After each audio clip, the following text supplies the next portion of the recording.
तो चलिए दोस्तों, आज हम अपनी एक नई वीडियो की शुरुआत करते हैं जिसमें मैं आपको बताऊंगा पोइट्री की फॉर्म्स के बारे में।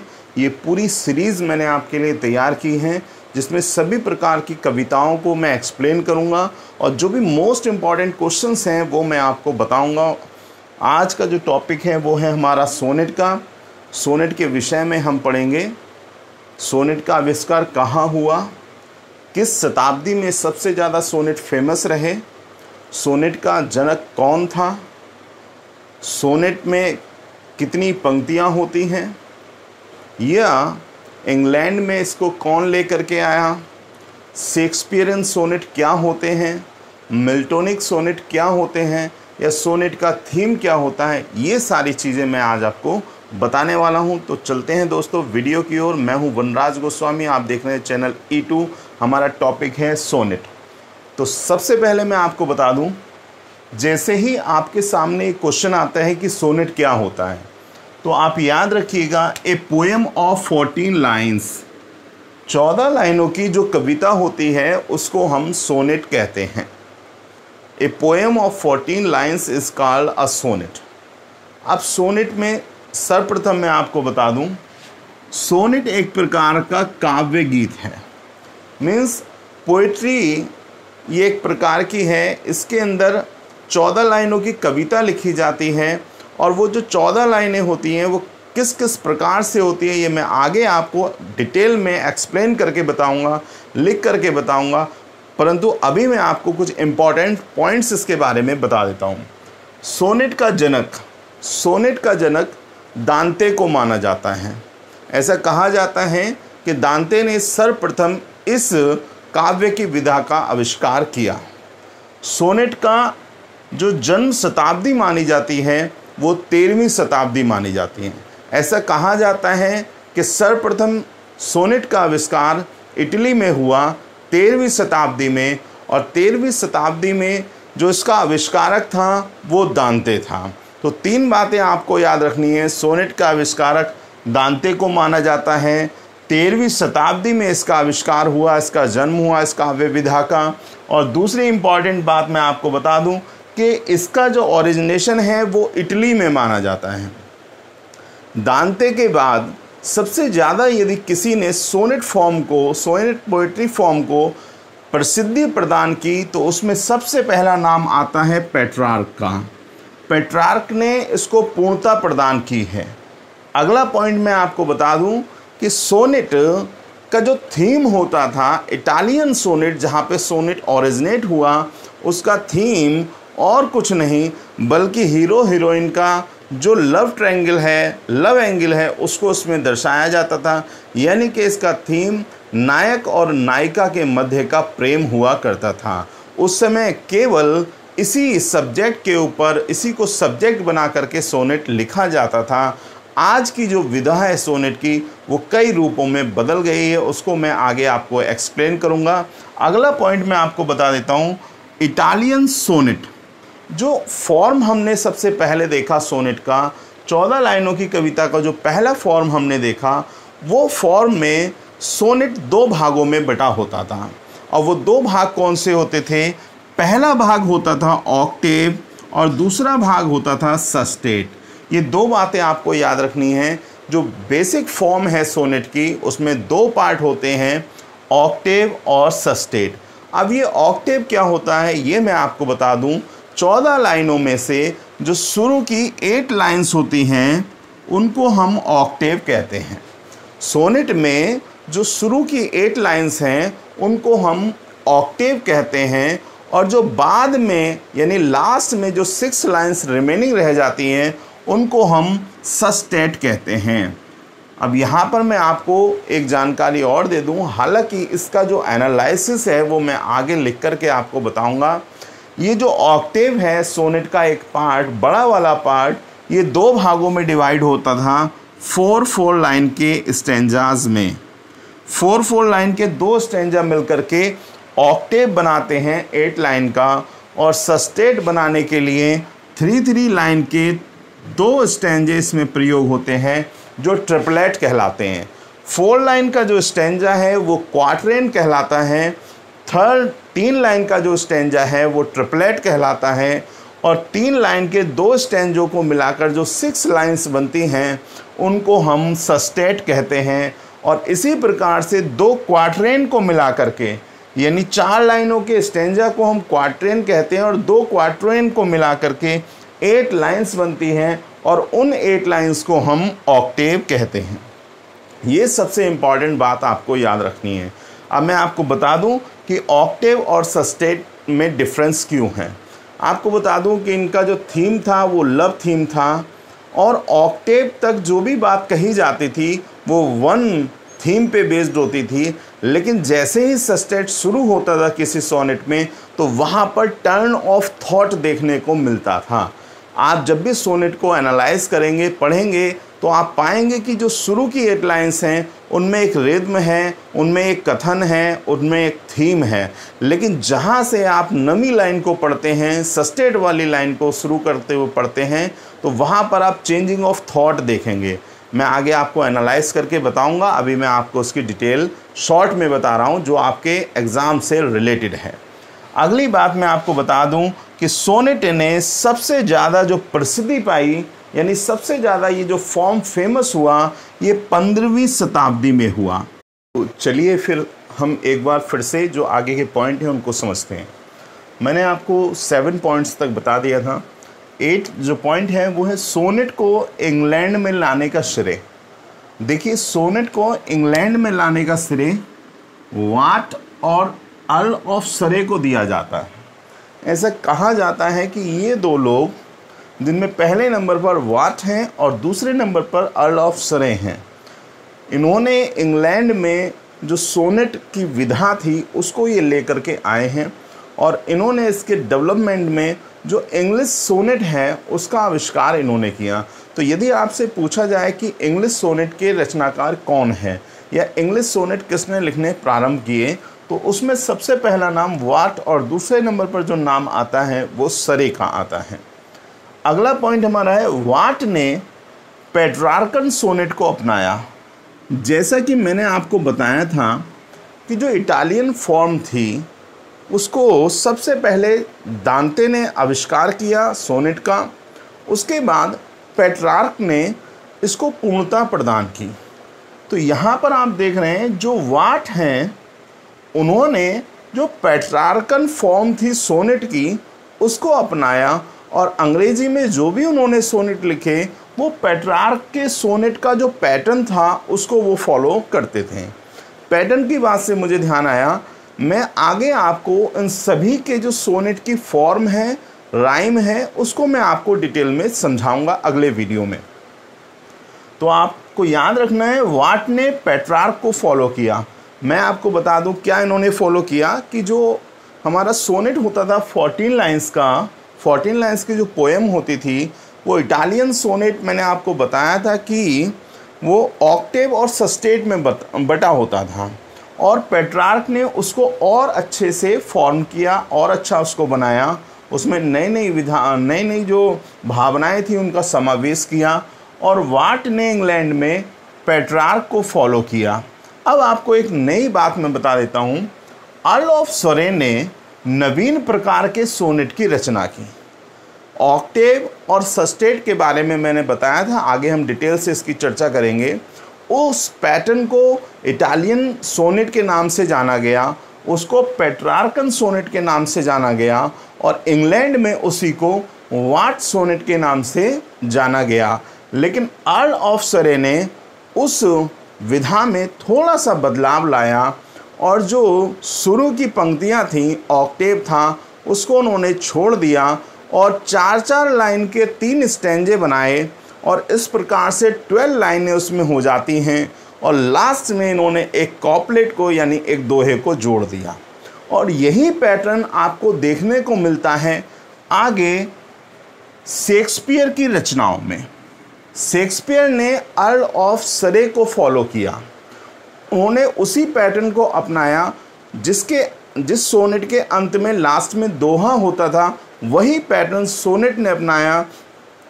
उस दोहे को हम इंग्लिश लिटरेचर की लैंग्वेज में कॉपलेट कहते हैं, और आप देखेंगे कि शेक्सपियर के जितने भी सोनेट हैं उनके अंत में एक दोहा ज़रूर आपको मिलेगा, यानी एक कॉपलेट आपको ज़रूर मिलेगा। आगे एग्जाम्पल के साथ मैं आपको दिखाऊंगा, वीडियो को कंप्लीट देखिएगा, पूरा देखिएगा। आगे आपको एक बात बता दूं कि इनके बाद वाट और सरे के बाद काफ़ी समय तक इंग्लिश में सोनेट की रचना थोड़ी धीमी पड़ गई और उसके बाद समय आता है एलिजाबेथन एज का। और एलिजाबेथन एज में सर फिलिप सिडनी ने सोनेट की जो विधा थी उसको फिर से नया रूप दिया, उसको पुनर्जीवित किया। और आपको बता दूं, दो लोग इनके बाद, या ऐसा कहिए कि सिडनी को शेक्सपियर के बाद सोनेट लिखने में महारत हासिल थी। इन्होंने इसमें बहुत ज़्यादा प्रोग्रेस की है। अब बात करते हैं हम मिल्टन की, कि मिल्टन ने किस तरह के सोनेट की रचना की। तो आपको बता दूं, बाय नेचर जैसा मिल्टन का स्वभाव था रिलीजियस, क्लासिकल, धार्मिक, तो उसी प्रकार के स्वभाव को अपनाते हुए इन्होंने इटालियन फॉर्म को अपनाया और इन्होंने पेट्रार्कन फॉर्म को अपनाया, यानी कि वाट वाले फॉर्म को इन्होंने अपनाया।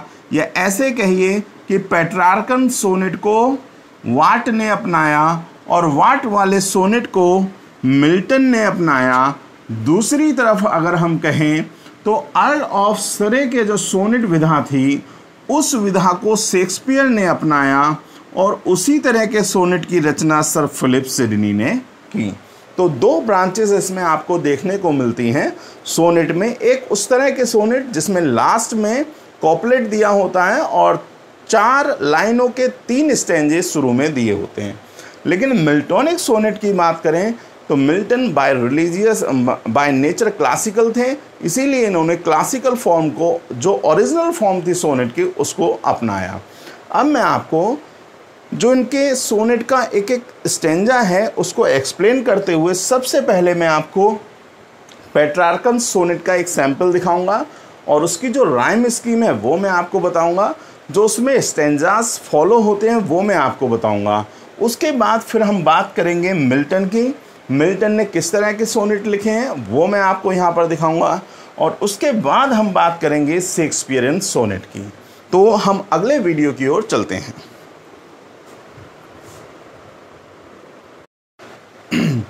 तो आइए अब हम समझते हैं सोनेट का जो स्ट्रक्चर है उसको। एक एक पॉइंट मैं आपको बताऊंगा, ध्यान से सुनिएगा। कोई बात यदि आपको समझ में ना आए तो कमेंट बॉक्स में लिख करके आप मुझे ज़रूर बताइएगा ताकि मैं उसका आपको रिप्लाई दूं। देखिए यहाँ पर सबसे ऊपर हमने लिखा है इटालियन, पेट्रार्कन और मिल्टोनिक। तो सबसे पहले तो आप अपने माइंड में एक बात बिल्कुल स्पष्ट कर लीजिए कि इटालियन, पेट्रार्कन और मिल्टोनिक जो सोनेट है वो एक ही प्रकार है सोनेट का, कोई अलग अलग या डिफरेंट काइंड ऑफ सोनेट नहीं है। क्या कहा मैंने? इटालियन, पेट्रार्कन, मिल्टोनिक, यानी मिल्टन ने जो सोनेट लिखे, पेट्रार्क ने जो सोनेट लिखे, या जो इटालियन सोनेट हैं वो एक ही प्रकार के सोनेट हैं। इटालियन सोनेट पेट्रार्क के नाम से जाने गए क्योंकि पेट्रार्क ने उनको पूर्णता प्रदान की और पेट्रार्क को फॉलो किया मिल्टन ने, इसलिए उनको मिल्टोनिक सोनेट भी कहा गया। तो मैं आपको बता दूं, सबसे पहले ये मैंने एक मिल्टन का लिया हुआ ऑन हिज ब्लाइंडनेस का जो सोनेट है उसको मैंने लिया है। ये कंप्लीटली एक इटालियन सोनेट है, एक पेट्रार्कन सोनेट है, एक मिल्टोनिक सोनेट है। तो सबसे पहले जो डिवाइडेशन है इटालियन सोनेट का या पेट्रार्कन सोनेट का मैं वो आपको बताता हूँ। देखिए टोटल फर्स्ट टू 14 इसमें लाइंस हैं, 1 से लेकर के 14 तक की लाइनें इसमें दी हुई हैं। और आप देख रहे हैं कि शुरू की 4 लाइन 1 2 3 4 एक स्टैंजा क्रिएट कर रही हैं। उसके बाद 5 6 7 और 8 ये एक स्टैंजा क्रिएट कर रही हैं। और लास्ट में आप देखेंगे कि जो 6 लाइन्स हैं वो अलग हैं, जिसमें 9, 10, 11, 12 और 13 और लास्टली 14। तो आप जब स्ट्रक्चर इसका देखते हैं तो सबसे पहले आपको मैं बता दूं, जो मेन डिवाइडेशन था इटालियन सोनेट का या पेट्रार्कन सोनेट का, वो था शुरू की 8 लाइन्स और लास्ट की 6 लाइन्स। शुरू की 8 लाइन्स को हम ऑक्टेव के नाम से जानते हैं और जो लास्ट की 6 लाइन्स हैं उसको हम सस्टेट के नाम से जानते हैं। ये मैंने आपको इससे पहले भी बताया था, फिर से एक बार सुन लीजिए। जो इटालियन पेट्रार्कन या मिल्टोनिक सोनेट है उसकी शुरू की 8 लाइनें हम ऑक्टेव के नाम से उनको जानते हैं और जो लास्ट की 6 लाइन्स हैं उनको हम सेस्टेट के नाम से जानते हैं। अब यहाँ पर आगे मैं और आपको बता देता हूँ कि जो ऑक्टेव है वो आप देख रहे हैं कि 2 स्टेंजाज में बटा हुआ है।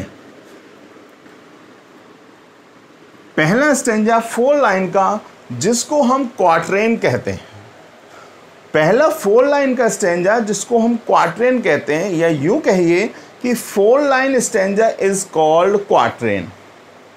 फिर आप देखते हैं कि उसके बाद फिर 4 लाइन दी हुई हैं जो कंप्लीट मिरेकल के 8 लाइन बनाती हैं। तो इस प्रकार से हम देख सकते हैं कि ऑक्टेव जो बना है वो 4-4 लाइन के 2 स्टेंजे से मिलकर के बना हुआ है। 4 + 4 = 8। यानी कि आपसे अगर पूछा जाए कि ऑक्टेव इज डिवाइडेड इनटू, तो आप कह सकते हैं Octave is divided into 2 quatrain, यानी 2 4-4 लाइन के स्टेंजा में ऑक्टेव बटा होता है। अब हम बात करते हैं सस्टेट की। सस्टेट में आप देखेंगे कि टोटल जो नंबर है वो हमारे पास 6 लाइन्स हैं और यदि हम इसका एनालाइज करेंगे, अभी राइम स्कीम भी मैं आपको बताऊंगा, तो हम पाते हैं कि इसमें 3-3 लाइन के 2 स्टेंजास बनते हैं और 3-3 लाइन के जो 2 स्टेंजा बनते हैं उनमें से एक स्टेंजा ट्रिपलेट कहलाता है। क्या कहलाता है? ट्रिपलेट कहलाता है। ट्रिपलेट कहलाता है। और नीचे वाला जो लास्ट 3 लाइन्स हैं ये भी आप देखते हैं, ये भी एक स्टेंजा का फॉर्मेशन होता है। तो इस प्रकार से जो सस्टेट है वो 2 ट्रिपलेट में बटा हुआ है और जो ऑक्टेव है वो 4-4 स्टेंजा के 2 क्वार्ट्रेन में बटा हुआ है। तो ये है पैटर्न।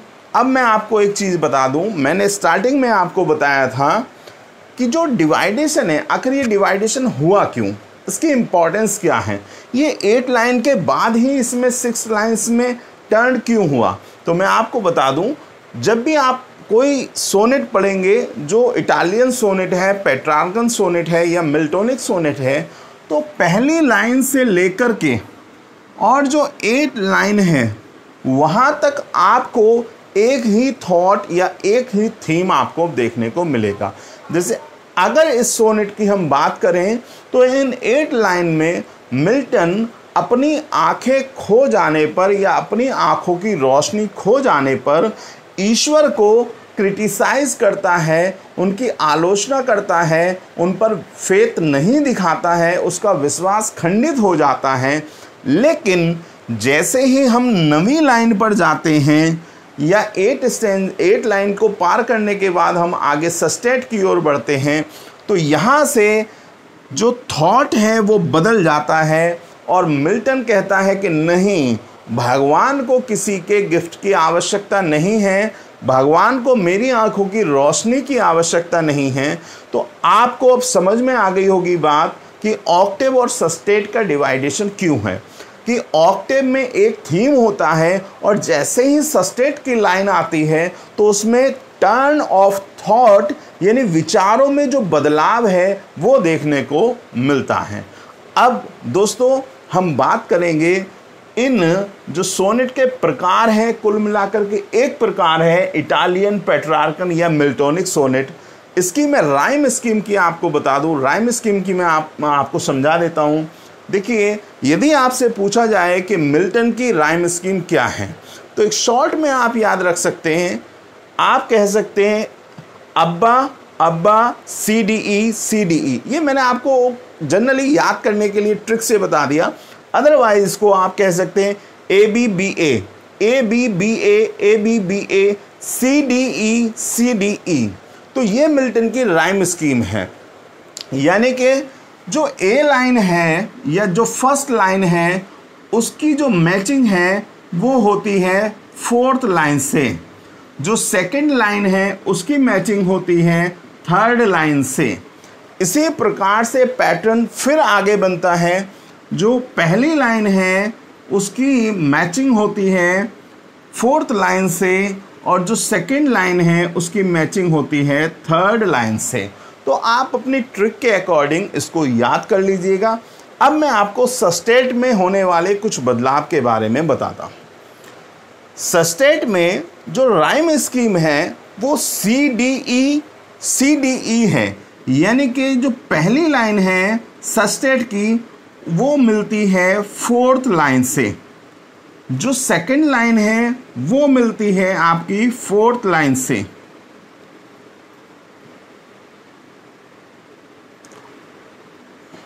और जो फिफ्थ लाइन से, और जो थर्ड लाइन है वो मिलती है आपकी लास्ट वाली सिक्स लाइन से।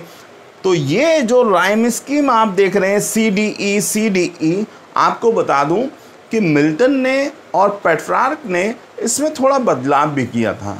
मिल्टन ने सी डी ई फॉर्म को यूज़ किया, हालांकि इसमें अलग अलग राइटर्स ने बदलाव किया है। सी डी सी भी वो ले लेते हैं, सी डी सी दो बार लेकर के उसको वो कंप्लीट कर देते हैं। तो ये राइटर का अलग अलग पैटर्न हो सकता है, लेकिन मैंने आपको सबसे ज़्यादा इम्पॉर्टेंट जो इटालियन सोनेट है, जो पेट्रार्कन सोनेट है या जो मिल्टोनिक सोनेट है, उसके बारे में मैंने आपको बता दिया। एक बार मैं सारे पॉइंट्स को आपको अर्ली यानी जल्दी से रिवाइज करा देता हूँ। देखिए, इटालियन, मिल्टोनिक और पेट्रार्कन सोनेट एक ही है। इटालियन सोनेट या पेट्रार्कन सोनेट या मिल्टोनिक सोनेट कोई अंतर इनमें नहीं है। दूसरी बात, जो बेसिक फॉर्म ऑफ सोनेट है यानी जो इटालियन फॉर्म है वो सोनेट दो भागों में बटा होता है, ऑक्टेव और सस्टेट में। ऑक्टेव में 8 लाइन्स होती हैं, सस्टेट में 6 लाइन्स होती हैं। ऑक्टेव का डिवाइडेशन फिर से 2 क्वार्टरेन में होता है और 2 क्वार्टरेन 8 लाइन बनाते हैं। तो इसका मतलब ये हुआ कि एक क्वार्टरेन के अंदर 4 लाइन्स होती हैं। अब यदि हम सस्टेट की बात करें तो सस्टेट कुल मिलाकर के 6 लाइन्स का बना होता है और उसमें 2 स्टैंजा 3-3 लाइन के यूज़ किए जाते हैं।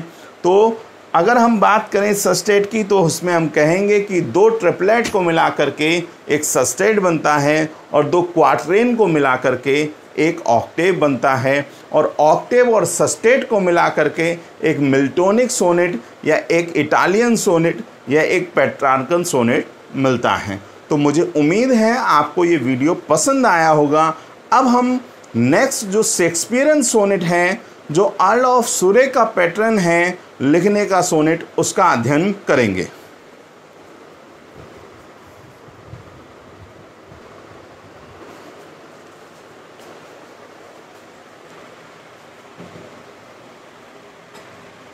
तो दोस्तों, अब मैं आपको समझाऊंगा अर्ल ऑफ सरे और शेक्सपियरन सोनेट, और उसकी जो डिटेल है वो मैं आपको बताऊंगा। आप इसको याद कर लीजिएगा क्योंकि आपके सिलेबस में मिल्टन और शेक्सपियर हैं और उनके सोनेट भी इसमें इंक्लूडेड हैं। तो देखिए, मैंने आपको बताया था इटालियन सोनेट के बारे में, पेट्रार्कन सोनेट के बारे में और मिल्टोनिक सोनेट के बारे में, और मैंने आपको ये भी बताया कि इंग्लैंड में अर्ल ऑफ सरे और वाट को श्रेय जाता है इंग्लिश सोनेट को ओरिजिनेट करने का। लेकिन उसके बाद मैंने ये भी आपको इंक्लूड कराया कि जो वाट थे उनको फॉलो किया मिल्टन ने और अर्ल ऑफ सरे को फॉलो किया शेक्सपियर ने। अर्ल ऑफ सरे का जो फॉर्म था उन्होंने उसमें थोड़ा बदलाव किया था और शेक्सपियर ने उसको और मॉडिफाइड किया, और इस तरह का जो सोनेट है उसका उन्होंने आविष्कार किया या रचना की। एक्चुअल में शेक्सपियर ने कोई फॉर्म ओरिजिनेट नहीं किया था सोनेट का, उन्होंने फॉलो किया था किसको? अर्ल ऑफ सरे को। तो मैं आपको ये जो पैटर्न है अर्ल ऑफ सरे वाला, इसको मैं आपको समझा देता हूँ। देखिए, जो पुराना पैटर्न था या इटालियन पैटर्न था ऑक्टेव और सस्टेट वाला, उसको उन्होंने डिनाई किया और 4 लाइन के 3 स्टैंजा इन्होंने शुरू में रखे हैं, यानी कि 3 क्वार्टरेन से मिलकर के इनके शुरू के 3 स्टैंजास बन जाते हैं। और उसके बाद लास्ट में आप देखेंगे एक कॉपलेट यानी एक दोहे का इन्होंने प्रयोग किया है। तो ये जो 3 क्वार्टरेन और एक कॉपलेट का जो स्ट्रक्चर है, इसी को हम शेक्सपियरन सोनेट या अर्ल ऑफ सरे का सोनेट कहते हैं, या इसी को हम इंग्लिश सोनेट के नाम से भी जानते हैं। ध्यान दीजिएगा, यहाँ भी मैंने आपको 3 चीज़ें बताई हैं, अर्ल ऑफ सरे का सोनेट, शेक्सपियरन सोनेट या इंग्लिश सोनेट। इसी को इंग्लिश पैटर्न ऑफ सोनेट कहा जाता है। 4 line stanza, 4 line stanza, 4 line stanza और लास्ट में एक दोहा यानी कॉपलेट। अब मैं आपको शेक्सपियरन जो राइम स्कीम है उसके बारे में बता देता हूँ। देखिए, इधर हमने मेंशन किया है जो फर्स्ट लाइन है वो मैच होती है 3rd लाइन के साथ, और जो सेकंड लाइन है वो मैच होती है 4th लाइन के साथ, यानी कि हमारा जो राइम स्कीम है वो बना ए बी ए बी। फिर आगे से जो पैटर्न बनता है, जो सेकंड स्टेंजे की फर्स्ट लाइन है वो मिलती है 3rd लाइन के साथ, और जो सेकंड लाइन है वो मिलती है 4th के साथ, और फिर हमारा पैटर्न बन गया सी डी सी डी। और उसके बाद जो 3rd स्टेंजा है क्वार्टरेन का, उसमें हम देखते हैं कि जो फर्स्ट लाइन है वो फिर से मिलती है 3rd के साथ, और जो सेकंड लाइन है वो मिलती है 4th के साथ। तो हमारा पैटर्न बना ई एफ ई एफ। इस प्रकार से ये 3 स्टैंजास की जो राइम स्कीम है ये बनती है, और लास्ट में जो कॉपलेट आता है वो बनता है जी जी, यानी कि लास्ट में आप देखेंगे तो उस प्रकार से हम पाते हैं कि ये जो पैटर्न है ये शेक्सपियर की राइम स्कीम का पैटर्न है। इसी को हम इंग्लिश सोनेट कहते हैं या इंग्लिश पैटर्न ऑफ सोनेट कहते हैं। देखिए, इसको आप याद कर लीजिएगा, इम्पॉर्टेंट है, इसको एग्ज़ाम में आपसे पूछा जा सकता है कि शेक्सपियरन सोनेट की राइम स्कीम जनरली क्या होती है। तो A B C D E F और लास्ट में जी जी, यानी कि एक कॉपलेट। तो मुझे उम्मीद है सोनेट के बारे में जो भी डिटेल मैंने आपको बताई वो आपको पसंद आई होगी। वीडियो को देखते रहिएगा, मैं आपकी कंप्लीट तैयारी कराऊंगा टीजीटी की, जिसमें कोई भी टॉपिक मैं आपका बीच में नहीं छोड़ूंगा। कई बार मेरे को ये कमेंट्स आ रहे हैं कि सर आप टॉपिक वाइज टॉपिक इसको कराते रहिएगा, बीच में क्विट मत कीजिएगा। तो दोस्तों, यदि मैंने आपसे कहा है तो मैं इसको कंप्लीट कराऊंगा। 1-2 दिन का डिस्टर्बेंस कई बार हो जाता है तो मैं वीडियो प्रिपेयर नहीं कर पाता हूं, लेकिन आप चिंता मत कीजिएगा, कोई भी टॉपिक या कोई भी जो लिटिल बिट है उसको भी मैं छोड़ूंगा नहीं, हर पॉइंट आपका कंप्लीट होगा। यदि आपको वीडियो पसंद आया हो तो उसको शेयर, लाइक और सब्सक्राइब ज़रूर कर दीजिएगा, क्योंकि इससे मेरे को थोड़ी सी मदद मिलती है, मेरे को मोटिवेशन मिलता है। तो आपने जो अपना कीमती समय दिया उसके लिए आपको धन्यवाद। मिलते हैं अगले वीडियो में।